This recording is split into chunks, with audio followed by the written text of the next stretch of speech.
रतिया जे मरल बना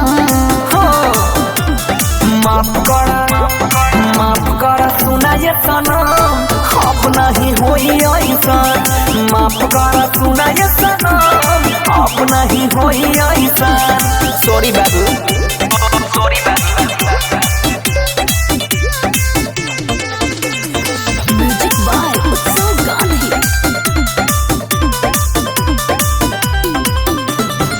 चलो हट सुनब ना आज कोनो बतिया, बड़ी तू हैरान परेशान कैलो रतिया।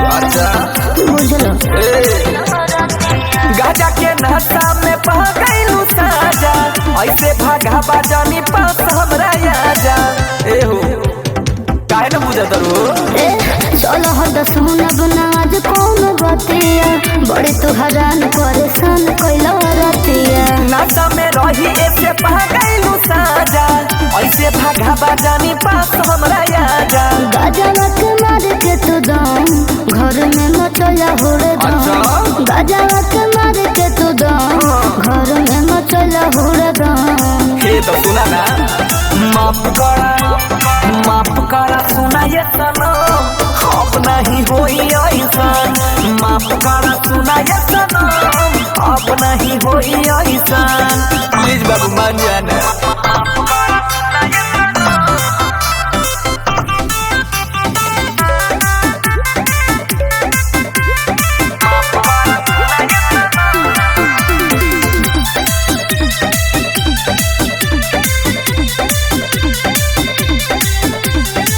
होला का दहरद ना तोहरा बुझाला, मरला तो ऐसे जैसे तीसी पीटाला। आई एम सॉरी बाबू। अरे मायरे गलती से भइल मिस्टेक मोरी धनिया, बुझा तू धनी बनसी के परेशानिया। बुझलू ए बोला ना। होला का दहरद ना तोहरा बुझाला, मरला तो ऐसे जैसे तीसी पीटाला। गलती से भइल मिस्टेक मोरी धनिया, बुझा तू धनी बनसी के परेशानिया। बाड़ा तू बनम दे रहम कहा करी कहा जाई। अरे ना हो।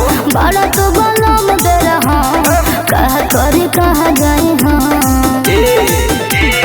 माफ करा सुना ये सनम अब नहीं होई ऐसन।